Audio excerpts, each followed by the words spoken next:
The missiles! Pietro! Oh, Pietro, no, that wasn't us. All you do is lie! How are you, streamers? And this is the M-Stream. Samahan niyo po muli akong i-breakdown ang episode 7 ng WandaVision. Panahon muli para sa isa na namang frame-by-frame breakdown.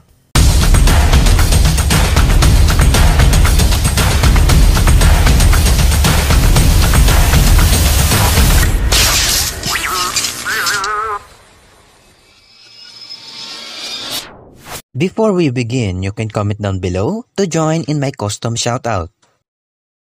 Ito ang episode na ipinakita ang utay-utay na pagkasira ng ilusyon at lumabas na ang tunay na kulay ni Agnes. At ang lahat ng makabuluhang pangyayari sa Westview ay kagawan pala ni Agatha Harkness. Punta naman tayo dito sa bagong sword camp ni Hayward dahil sa paglawak ng Hex. Balik naman tayo sa bahay nila Wanda kasama si Billy at Tommy. At heto na naman si Agatha, suot ang purple shirt, ang kulay niya sa comics. Alam naman natin na siya si Agatha Harkness. Nakipagkita naman si Monica sa kanyang mystery engineer na si Sword Unit Major Goodner. Ang unit na tumulong upang gawin ang rover na maaari nilang gamitin upang makapasok sa Hex. Balik tayo kay Wanda, kung saan patuloy nang nag-glitch ang bahay nila. At maya-maya, nalaman natin na si Agatha pala ang nasa likod nito. I can't fix it. Do you think maybe this is what you deserve? What? You're not supposed to talk. Sinundan naman ito ng patalastas ng Nexus. Makikita po natin dito ang isang doktor. Kinumpirma ng cast producer na ang doktor na dapat nagaganap dito ay si Doctor Strange, pero di nila ito tinuloy. Speaking of Doctor Strange, ang lahat ng patalastas na nakikita natin sa WandaVision ay mensahe pala na galing kay Doctor Strange upang tulungan si Wanda. Balik tayo kay Monica, kung saan pinilit niyang ipasok ang sarili niya sa loob ng Hex. Ang audio na makikinig natin dito ay galing sa pelikulang Captain Marvel. I can't. Only if you learn to glow. I can't leave Monica.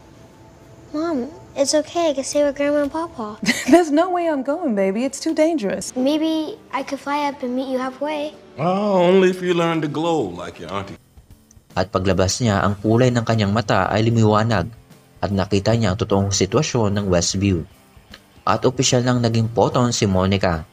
Patuloy pa natin itong nakita sa pelikulang The Marvels. Ang Photon ay isang comic character na may kapangyarihan na katulad din ng kay Captain Marvel. Nangialam naman si Agatha sa pagitan ni Monica at Wanda. Ngayong nasa kamay na ni Agatha ang mga anak ni Wanda sa loob ng basement. At pagpasok ni Wanda natagpuan natin ito.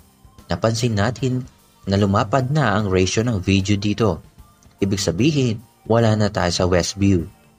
Kapansin-pansin ang ilan sa mga demonic figures, ang ilan sa mga hexagon at symbols, at iba't ibang kalansay, at higit sa lahat ang Darkhold, ang Ancient Book of the Dead na ginawa ni Catan, isang demonyo sa Marvel Comics na isinumpa si Wanda. At dito na ni-reveal kung sino talaga si Agnes. Siya pala ang may kagagawan ng nangyari kay Herb, ang pekeng Pietro, pinatay niya rin si Sparky, at nagsinungaling siya kay Vision. That's all I have streamed as for now. Susunod ng episode 8 ng WandaVision. Tandaan po natin na ito po ay repost lamang na galing po sa dati ko pong channel. I also do a custom shoutout, just comment down below.